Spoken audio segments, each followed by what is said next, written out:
Note, let's move to cement stocks. They're in focus as Petcoke prices have actually now risen to an 11-month high with persisting concerns around global economy. We've got Somit joining in to walk you through the implications of that on the space. Somit? Well, yes, cement companies would remain in focus given the fact that Petcoke, which is one of the key raw materials for them, now the prices of this raw material is at an 11-month high. To be precise, from the third quarter average prices, they have increased nearly 17%. In third quarter, the prices were averaging around $98 per ton, but now the prices are averaging around $115 per ton, which is a 17% jump. Now, what has led to this jump in prices? It's because of the spike in Chinese demand coming in for the US Petcoke prices. We are seeing such kind of a move in the international prices. Apart from that, for Indian companies specifically, it's the currency depreciation also which will add to their woes going forward. Now, do remember that cement companies generally have an inventory of around 2 to 3 months. So the impact of this increase in prices and currency depreciation will largely be affected from the first quarter of FY26. Now, what would be the impact on the cement companies? Now, generally, Petcoke forms nearly 55% of the total raw material cost. For some companies, it could be higher. For northern region companies, it is usually higher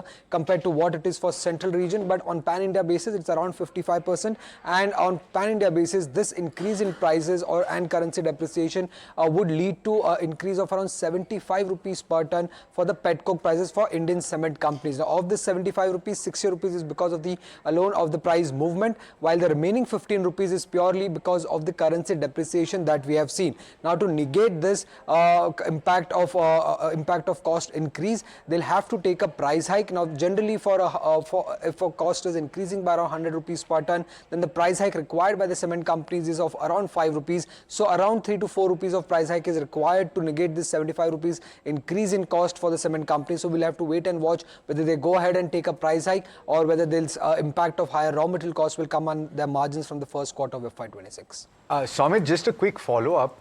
In what you have seen and witnessed over the last couple of months and indeed over the last couple of quarters, have cement companies been able to pass on prices effectively? Well, price hikes have been difficult for cement companies, not a major price hike that we have seen. In fact, for the last 1 year, price hikes have been quite difficult for cement companies. But yes, somewhat around 1.5 to 2% of a price hike is what we have seen so far in the fourth quarter by the cement companies. But Samit, sorry, this is in which geography? Because channel checks suggest that South has actually seen a price dip of about 8 to 10 rupees. On pan-India basis, the price hike has been around 1.5 to 2%. Southern region could have seen a lower impact of price decline, but on pan-India basis for fourth quarter compared to what the prices were in the third quarter, price hikes have been around 1.5 to 2%. Okay, interesting. You know, this is to be watched out for, because Somit has pointed out a very important thing. And therefore, Alex, think of this. If South Indian companies, Somit, thank you so much for this, by the way. And if the southern companies have seen a price cut, as my channel checks suggest, right? And please, people should do their own due diligence, of course. I haven't verified it from the companies per se. But if this has to happen, and then if Petcoke prices have gone up, then you're actually bracing for not a very strong quarter four from South India.